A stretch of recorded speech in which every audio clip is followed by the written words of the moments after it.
السلام عليكم ورحمة الله وبركاته. اهلا بيكم حبايبي، ازيكم عاملين ايه؟ منورين مطبخ حورية. النهاردة هنعمل اكلة مع بعض، اكلة ما بتتعملش الا كل كام شهر مرة. هي الممبار، الكرشة، الفشة، ومعاهم ورق عنب علشان اللي مش هياكل الحاجات دي ياكل منه. يلا نبدأ ونسمي الله ونشوف المقادير اللي هنعملها ايه.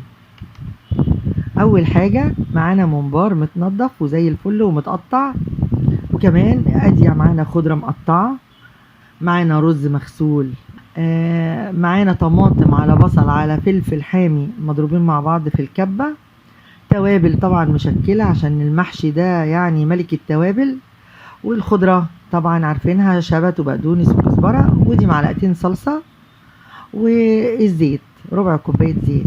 ده نعناع فريش مقطعاه، ولو مش موجود الفريش طبعا بحط النعناع المتنشف مفيش مشكلة. الرز بقى زي ما قلت لكم طبعا مغسول ومتصفي من المية خالص، والملح طبعا. طبعا عارفين الممبار بيتعمل طبعا ني في ني، والمحشي كمان، بس يعني المعظم بيعمل الممبار ني في ني عشان بيبقى خفيف شوية. هنجيب بقى طبق ونحط كل مكوناتنا دي على بعضها عشان نتجهز بقى للحشو. ادي الرز والخضرة. طبعا المحشي بيحب الخضرة كتير، ما تبخليش عليه بالخضرة. وادي الطماطم، انا عاملاها طبعا في الكبة الطماطم والبصل ومعاهم قرن فلفل حامي، وما نعمتهمش قوي علشان اما تحشيه ما تبقاش الطماطم كلها سايلة وتقع من الممبار، يفضل فيه قطع طماطم مع الرز. وادي النعناع، وادي الزيت. هنحط التوابل طبعا بتاعتنا مشكلة، ديت بهارات 7 بهارات، بابريكا، كزبرة ناشفة، كمون، فلفل اسود، شوية ريحان وشوية كاري او كركم الموجود يعني. هنحط التوابل معانا، وبعدين طبعا هنحط كله على بعضه بقى ونقلب، وشوية الملح. انا حطيت على نص كيلو ممبار حطيت عليه 2.5 كوب رز، وادي معلقتين ملح. احنا طبعا بنحيق الرز زيادة سنة علشان اما يتسلق ما يدلعش. هنقلب بقى كويس جدا عشان الصلصة والطماطم وكله يتقلب على بعضه ويبقى زي الفل.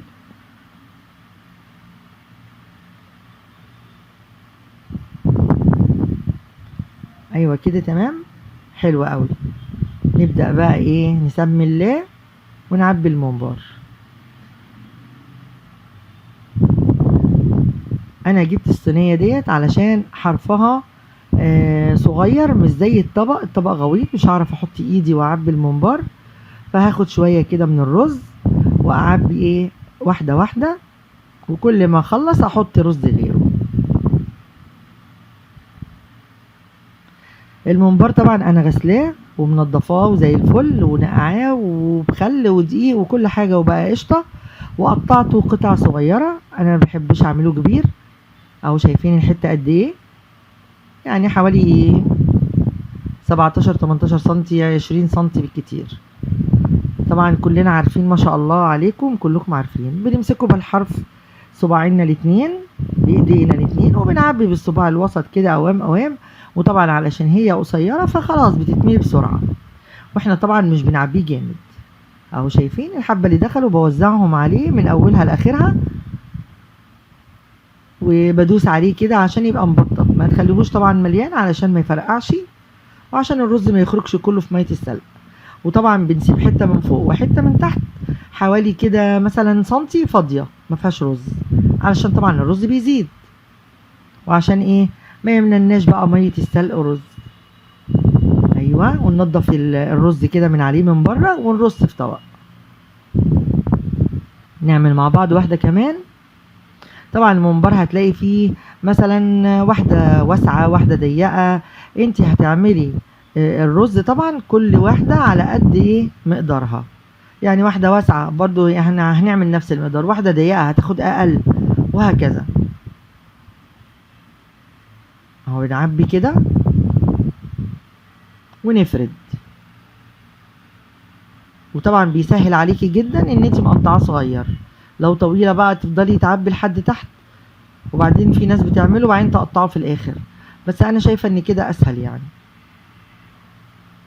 اهو بنبططه كده. ايوه، وننضف الرز من براه ونرص في الطبق. ايوه، وادي كمان واحده، عشان بعد كده هسيبكم واقعد طبعا اكمل انا بقى على مهلي، لاني مش هقدر اكمل طبعا واقفه، هكمل وانا قاعده. لكن انا هعمل واحده كمان واقرب الكاميرا كده، عشان بناتنا اللي بيتعلموا الحاجات دي بيبقى لسه حاجه جديده عليهم، وبيحسوا ان الممبار ده صعب ومش ممكن نعمله، هيلاقوه سهل ان شاء الله. ايوه، نفرده كده بصباعنا دول ونعبي بالصباع اللي في الوسط. ايوه، وبعدين حبه كده صغيرين بملى حوالي نصها وافردهم بيملوها على الباقي. ايوه كده تمام، بس خلصت. شايفين قوام قوام عملنا 3 وحدات اهو. هسيبكم بقى دلوقتي واكمله انا، ارجع لكم بعد ما اخلصهم.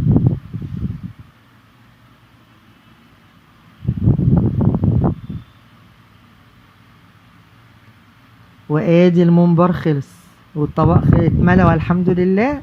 خلصنا. نبدأ بقى في اللي بعده. ها، ورق العنب.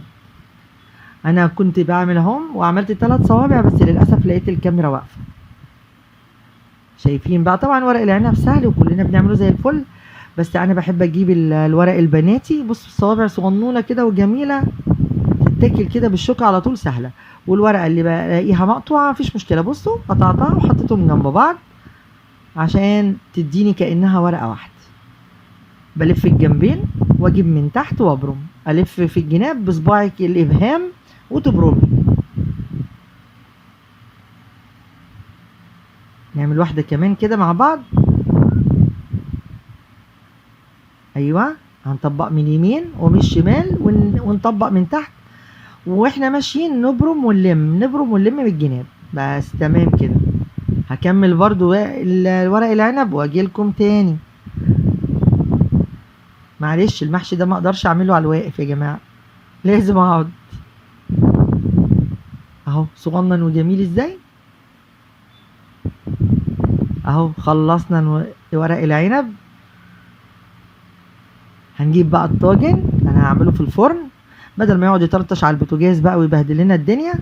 اهو بحط العروش دي في تحت عشان تحمي قعر الطاجن، ومقطعه شرايح بصل وطماطم برصها برضو من تحت. وطبعا شرايح الليمون دي هحطها ايه، كام واحده من تحت وكام واحده على الوش. ايوه،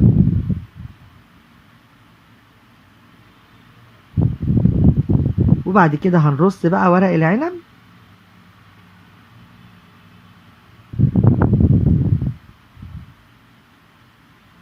الرصه دي بقى بتاعتك انتي، تحبيه بالطول على هيئه دايره براحتك، تحبيه زي ما بنرص المحشي التاني دواير دواير كده براحتك. بس انا بقول يعني ان الرصه دي حلوه لو هتقلبيه، فانت بتوقفيه كده على حروف الطاجن زي الصوابع كده على هيئه دايره، والباقي في النص. هوريهولك دلوقتي، اقرب لك الطاجن.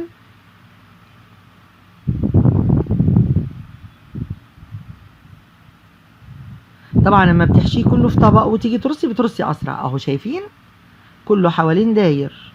وادي كمان الرز فاض شويه، رحت عامله بيهم كام قرن فلفل حامين على باردين، وادي شرايح الليمون على الوش. هنروح بقى على البوتاجاز. ادي الميه بتغلي، دي ميه على شوربه على مرقه طبعا، والتوابل كلها اللي انا حطيتها في المحشي حطيت زيها بالظبط في الميه. معلقه صلصه وكل ده كمون وبهارات وبابريكا وفلفل وكل حاجه، علشان اما نسقي المحشي يبقى تمام وحي زي ما هو، مش الملح اللي جوه المحشي ينزل في الميه كده، الميه حايقه والمحشي متحيق. والباقي ده هسلق فيه الممبار.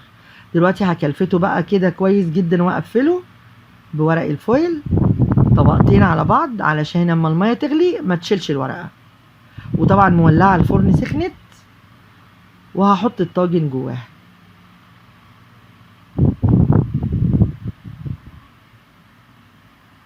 ايوه كده دخلت الفرن. نسلق بقى الممبار. امسك بس بعدل برضو عشان مطرح ما تحط على بعضه تكون حته متكون فيها الرز وحته لا، عايزينه كله زي بعضه عشان ما يبقاش الصباع حته تخينه وحته رفيعه معوج.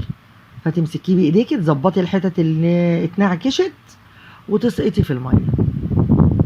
طبعا هو اول ما بيدخل الميه بيلم على طول، شايفين بيلم ازاي في الميه وبيقفل الجناب بتاعته. اظبط واحط. انا هوريكم كده اللي اتحطوا، بصوا اتقفلوا بسرعه ازاي، وبص صغنطط وجميل. الواحد على قد الايد كده على طول، مش العيل يمسك الواحده يبهدل الدنيا. خلصنا كده الممبار وسلقناه. ادينا هنحمره شويه زيت حلوين كده، وتروحي منزله الممبار عشان ما يتعبكيش في التقليب، يتحمر من فوق ومن تحت. وخلي بالك وانتي بترصي.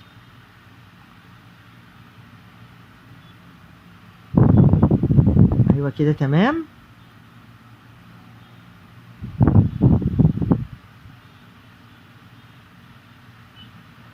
حمريه بقى من فوق ومن تحت عشان يبقى جميل ومقرمش. وادي حاجتنا خلصت. دي فشه برضو كنت سلقاها، والكرشه حطيتها عليها، حطيت الصلصه والثوم وحطيتهم في الفرن مع المحشي، والفشه حمرتها ورا الممبار. وبالالف هنا وشفا. يا رب الاكل يكون عجبكم وتجربوه تعملوه. لو عجبكم لايك وشير وسبسكرايب لمطبخ حورية. وبألف هنا وشفا، والسلام عليكم ورحمة الله وبركاته. نتقابل إن شاء الله في فيديو جديد.